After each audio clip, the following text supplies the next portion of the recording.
چین smokers ہیں جو cigarette پیتے ہیں روٹین میں, نسوار رکھتے ہیں, پان کھاتے ہیں, سحری سے پہلے یا افطاری کے بعد یہ سگریٹ وغیرہ پی سکتے ہیں. جس طرح شراب حرام ہے اسی طرح سگریٹ نوشی حرام ہے. کسی بھی صورت میں تمباکو جو ہے وہ جائز اور حلال نہیں ہے. آخری لمحات میں انہوں نے اپنی ایڈکشن پوری کرنی ہے, اس نے اپنے رزق کو جو سحری کا پاک کھانا تھا اس کو حرام کیا ہے. معذرت کے ساتھ کہہ رہا ہوں, ہمارے ٹی وی چینلز انہوں نے فقہ حنفی کو تو ٹائم دیا ہے, فقہ حنفی کے مطابق روزے کا ٹائم ہو گیا, فقہ جعفری کے متعلق روزے کا ٹائم ہو گیا, اسلام کے مطابق کیوں نہیں ہوا؟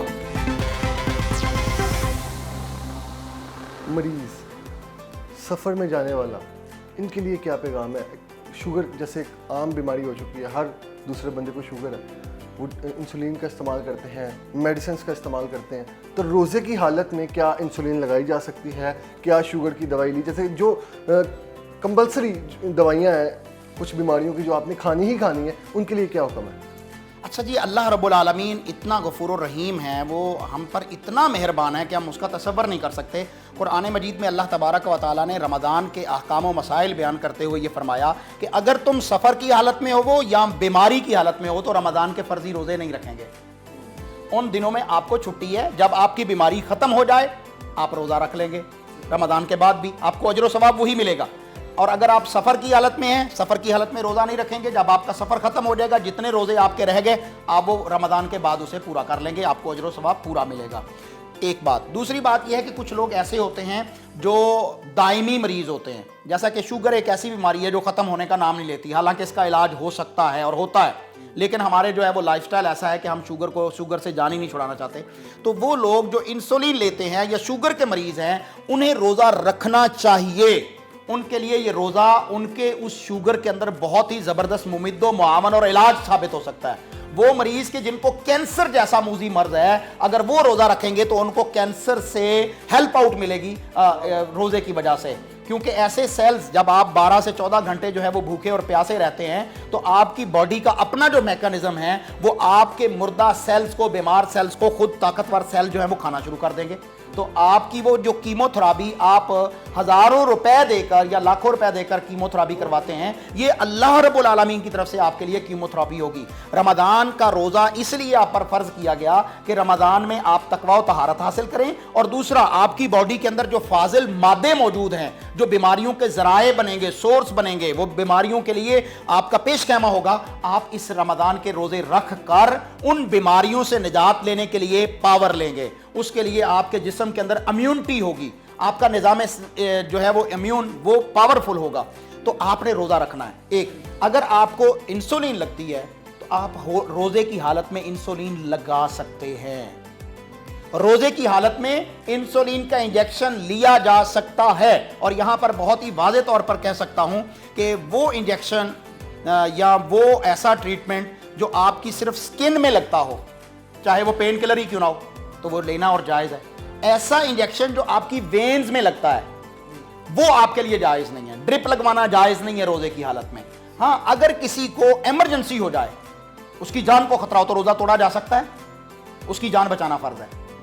اور پھر وہ جو روزہ توڑا ہے رمضان گزرنے کے بعد اس ایک روزے کی قضا ہوگی جو آپ سے چھوٹ گیا ہے, اس پر 60 روزوں والا کفارہ نہیں ہوگا. تو روزے کی حالت میں آپ اگر جو ہے وہ ایسی بیماری ہے کہ جس کی وجہ سے جیسے انسولین ہے آپ کو ویکنس ہو جاتی ہے, آپ لے سکتے ہیں. اسی طرح استھما کے مریض ہوتے ہیں, انہیں جو ہے وہ سانس لینے کی پرابلم ہوتی ہے, تو آپ انہیلر لے سکتے ہیں روزے کی حالت میں, آپ کا روزہ بالکل نہیں ٹوٹے گا, جائز اور درست ہے.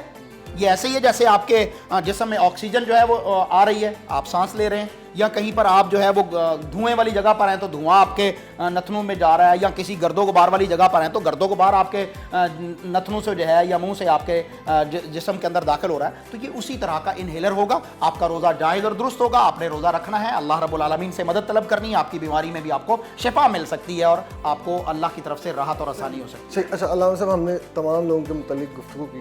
آخر میں جو اسموکرز ہیں, چین اسموکرز ہیں جو سگریٹ پیتے ہیں روٹین میں, نسوار رکھتے ہیں, پان کھاتے ہیں, وہ سحری سے پہلے یا افطاری کے بعد یہ سگریٹ وغیرہ پی سکتے ہیں؟ آپ نے ڈرنکرز کو کیوں چھوڑ دیا ہے؟ ہاں, ان کو بھی ایڈ کیا جائے جو منشیات کے عادی ہیں. ایک ہی فیملی ہے, چاہے وہ نسوار لیتے ہیں, چاہے وہ اسموکنگ کرتے ہیں, چاہے وہ ڈرنکنگ کرتے ہیں, یہ ساری ایک ہی فیملی ہے نشے والی.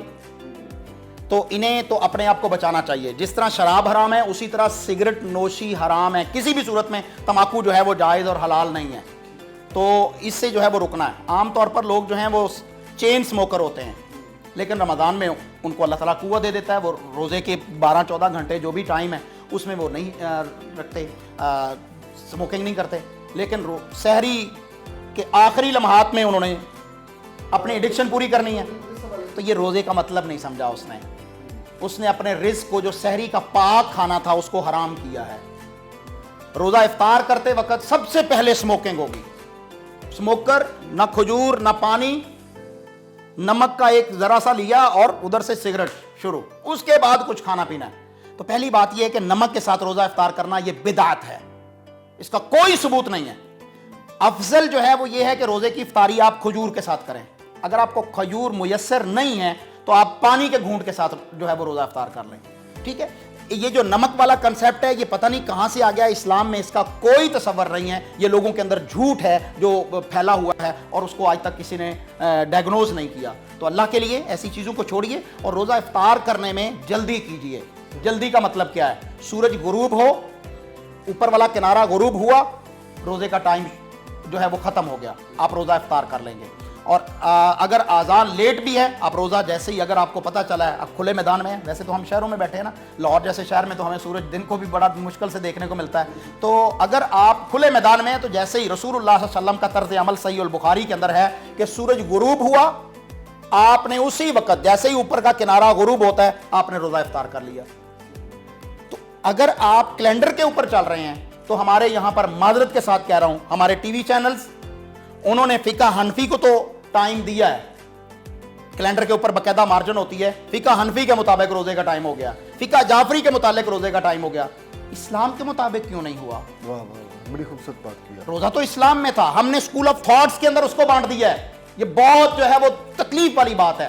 رسول اللہ صلی اللہ علیہ وسلم کے روزے کے اندر افطاری میں احتیاط کا ٹائم نہیں تھا. یہاں ہمارے حنفی بھائی بھی 5 منٹ روزے کی سورج غروب ہو جانے کے بعد احتیاط کرتے ہیں, اور جو تشیع ہیں وہ 10 منٹ تقریباً لیٹ کر لیتے ہیں, ان کا تو مسئلہ ہی اور ہے نا. لیکن ہم تو اہل السنہ کی اگر بات کریں تو رسول اللہ صلی اللہ علیہ وسلم جن کے نزدیک حجت ہے, دلیل ہے, رسول اللہ صلی اللہ علیہ وسلم کا صحیح عمل صحیح بخاری کے اندر موجود ہے کہ جیسے ہی سورج غروب ہوا اللہ کے رسول صلی اللہ علیہ وسلم نے فوراً روزہ افطار کر لیا. تو فرمایا کہ میری امت میں خیر و برکت اس وقت تک رہے گی جب تک وہ روزہ افطار کرنے میں جلدی کریں گے.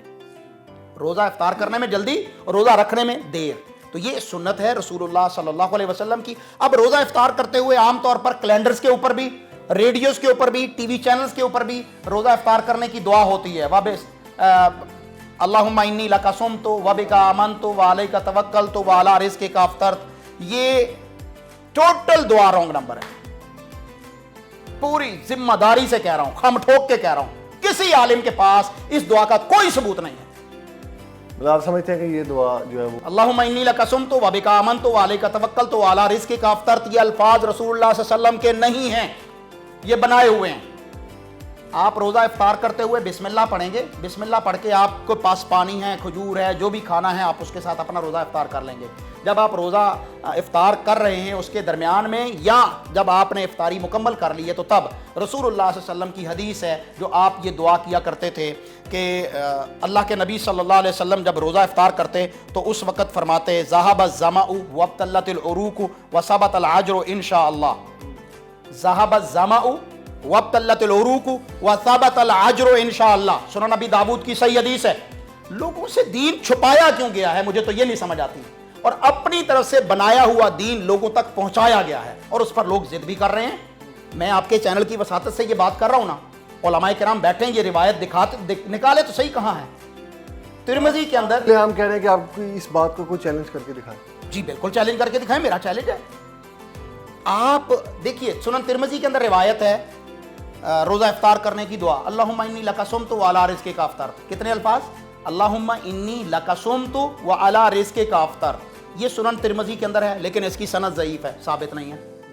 ٹھیک, اب ہمارے بھائیوں نے کیا کیا ہوا ہے, وہ جو ضعیف روایت ہے اس تک بھی نہیں رہے, اس میں بھی انجیکشن کیا ہوا ہے, اس میں بھی ویلڈنگ کی ہوئی ہے. تو یہ بالکل من گھڑت دعا ہے. آپ جس طرح رسول اللہ صلی اللہ علیہ وسلم کا فرمان علی شان ہے کہ آپ کھانے سے پہلے بسم اللہ پڑھیں گے, تو آپ بسم اللہ پڑھ کے اپنے روزے کی ابتدا کریں گے افطار کی، اور پھر اس کے دوران آپ جو ہے وہ یہ دعا پڑھیں گے جو میں نے آپ کے سامنے رکھی۔ اللہ کے رسول صلی اللہ علیہ وسلم یہ دعا پڑھا کرتے تھے، تو آپ نے اس دعا کو سیکھنا ہے اور آگے تک پہنچانا ہے۔ یہی افطاری سے متعلق ایک بات ہے کہ آپ لوگوں کے روزے افطار کروائیے۔ روزہ افطار کروانا بھی بہت بڑا اجر و ثواب ہے۔ افطاری کے لیے ضروری نہیں ہے کہ آپ بڑے بڑے کھانوں کا اہتمام کریں، آپ کی نیت کیا ہے۔ اگر آپ کے پاس ایک کھجور ہے، آپ اس کے ساتھ کسی کا روزہ افطار کروا سکتے ہیں۔ کھجور بھی نہیں ہے، حدیث میں آتا ہے آپ پانی کے گھونٹ کے ساتھ کسی کا روزہ افطار کروائیں، آپ کو اتنا ثواب ملے گا جتنا روزہ رکھنے والے کو اللہ نے ثواب عطا کیا۔ جتنا روزہ رکھنے والے کو ثواب ملا ہے اتنا روزہ افطار کروانے والے کو ثواب ملے گا، لیکن روزہ رکھنے والے کے ثواب کو کم نہیں کیا جائے گا، اس کو بھی پورا ملا اور اس کو روزہ افطار کروانے پر ملا۔ اصل میں یہ احساس ہے جو آپ روزہ رکھ کر غریب لوگوں کی بھوک کو اور پیاس کو برداشت کرتے ہیں یا اسے فیل کرتے ہیں کہ اگر آپ کے پاس دولت کی فراوانی ہے تو غریب لوگوں کے اوپر بھوک سے کیا گزرتی ہے۔ تو اللہ رب العالمین نے آپ کے اندر احساس پیدا کرنے کے لیے یہ روزہ رکھا ہے۔ اور پھر روزہ آپ جب افطار کرتے ہیں تو کسی کے پاس اگر آپ روزہ افطار کر رہے ہیں، جیسے کہ ہمارے دسترخوان ہوتے ہیں یا لوگ انوائٹ کرتے ہیں، انویٹیشنز ملتے ہیں افطاری کے، تو ایسی صورت میں آپ نے جس نے آپ کو روزہ افطار کروایا اس کو کیا دینا ہے؟ تو نبی کریم صلی اللہ علیہ وسلم نے دعا سکھائی ہے کہ جب آپ کسی کے پاس روزہ افطار کریں تو اسے یہ دعا جو ہے آپ نے دینی ہے۔ افطر عندکم الصائمون وأکل طعامکم الابرار وصلت علیکم الملائکہ۔ افطر عندکم الصائمون، تمہارے پاس نیک لوگ روزہ دار روزہ افطار کرتے ہی رہیں۔ یہ آپ نے جس کے پاس سے روزہ افطار کیا ہے اس کو یہ دعا دے رہے ہیں، افطر عندکم الصائمون، روزے دار آپ کے پاس روزہ افطار کرتے ہی رہیں، یعنی آپ کا یہ لنگر، آپ کا یہ دسترخوان چلتا ہی رہے۔ اکل طعامکم الابرار، آپ کا کھانا نیک لوگ کھاتے ہی رہیں۔ روزہ دار سے زیادہ نیک کون ہو سکتا ہے؟ روزے دار کی کیفیت تو فرشتوں سے زیادہ بہتر ہوتی ہے۔ بھوک اور پیاس، حدیث میں آتا ہے کہ روزہ دار کے منہ سے اٹھنے والی ہوا جو ہوتی ہے، اس کے معدے سے بھوک کی وجہ سے جو اس کے پیٹ سے ہوا آتی ہے، ایک عجیب قسم کی، وہ فرمایا یہ اللہ رب العزت کو جنت کی کستوری سے بھی زیادہ پسندیدہ ہے۔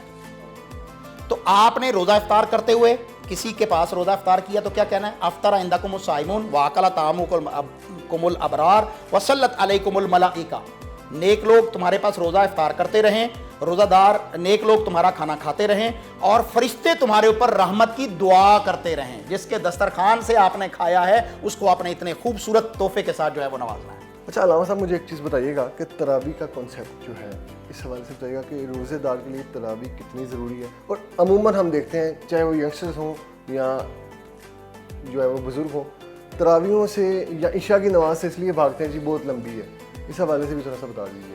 اچھا، عبادات کا یہ مہینہ ہے، ویسے تو سارا زندگی ہی عبادت کی ہے، آپ نے اپنے رب کی عبادت کرنی ہے، لیکن رمضان میں آپ نے زیادہ عبادت کی طرف چلنا ہے۔ رسول اللہ صلی اللہ علیہ وسلم کا فرمان ہے کہ من قام رمضانا ایمانا واحتسابا غفر له ما تقدم من ذنبه، جو رمضان کے رات کو قیام کی نیت سے، ایمان کی حالت میں ثواب کی نیت سے کھڑا ہو گیا، اللہ اس کے سابقہ تمام گناہوں کو معاف فرما دیتے ہیں۔ دن کو روزہ، رات کو اللہ کے حضور میں نفلی عبادت۔ اور نبی کریم صلی اللہ علیہ وسلم تو ساری زندگی ہی یہ عبادت کرتے تھے۔ اسے تہجد بھی کہا جاتا ہے، قیام اللیل بھی کہا جاتا ہے، اسے تراویح بھی کہا جاتا ہے۔ تو رسول اللہ صلی اللہ علیہ وسلم کی یہ بڑی ہی زبردست سنت ہے۔ آپ نے باجماعت صحابہ کرام کو 3 رات جو ہے یہ تراویح کا اہتمام کروایا ہے۔ اگر کوئی شخص تراویح نہیں پڑھ سکتا، کوئی مرد کوئی عورت تراویح نہیں پڑھ سکا کسی وجہ سے، حالانکہ اسے کرنا چاہیے، یہ اضافی ثواب ہے، اگر نہیں کر سکا تو اس کے روزے پر کوئی اثر نہیں ہے۔